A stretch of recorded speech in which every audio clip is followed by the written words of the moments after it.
কাঁচা আমের ঝুরি আচারের রেসিপিটি শেয়ার করছি।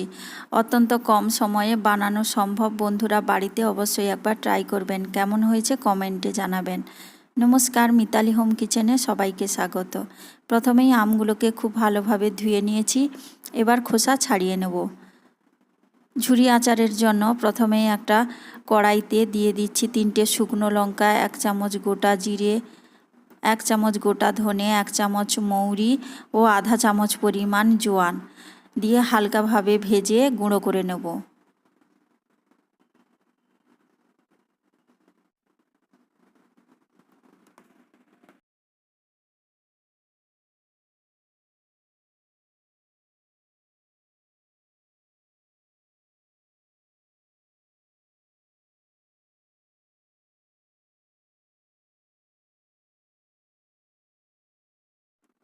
এবার একটা পাত্রে ঢেলে নেব, ঠান্ডা হলে গুঁড়ো করে নেব।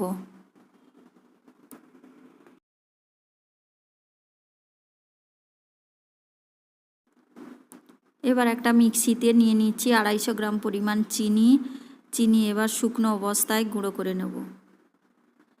দেখিয়ে দিচ্ছি ছাড়ানো আমগুলো। চিনি গুঁড়ো করা হয়ে গেছে। এবার একটা গ্রেটার নিয়ে নিচ্ছি, গ্রেটারে গ্রেট করে নেব আমগুলো।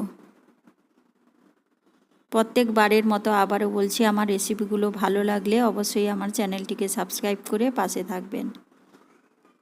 পুরো আম গ্রেট করা হয়ে গেছে। এবার একটা পাত্রে তুলে নিয়েছি।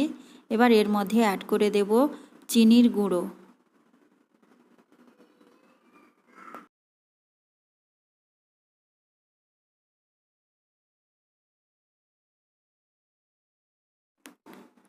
এবার এর মধ্যে দিয়ে দেব ভাজা মশলা 3 চামচ পরিমাণ।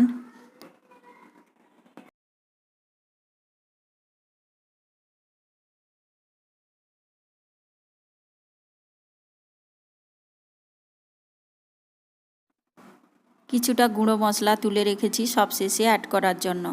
এবার এর মধ্যে দিয়ে দিচ্ছি স্বাদ মতো লবণ। এবার দিয়ে দেব হলুদ গুঁড়ো 1/2 চামচ পরিমাণ।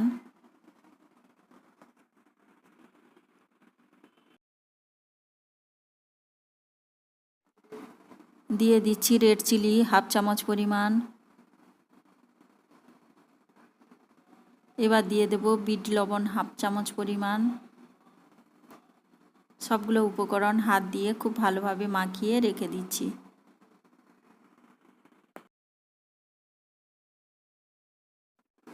এবার কড়াইতে দিয়ে দিচ্ছি 3 চামচ পরিমাণ সর্ষের তেল।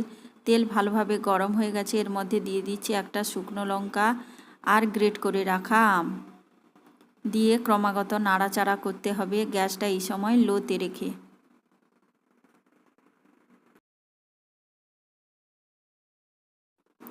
ক্রমাগত নাড়াচাড়া করতে করতে মিশ্রণটা ঘন হতে শুরু করেছে।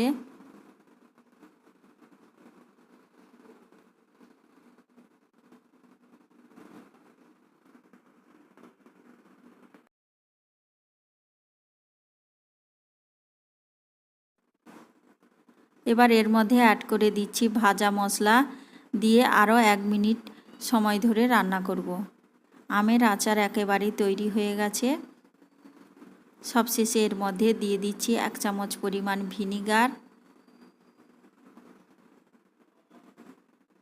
ভিনিগার দেওয়ার কারণে আমের আচার অনেক দিন পর্যন্ত ভালো থাকবে। তো বন্ধুরা বাড়িতে অবশ্যই একবার ট্রাই করবেন। কেমন হয়েছে কমেন্টে জানাবেন। নমস্কার।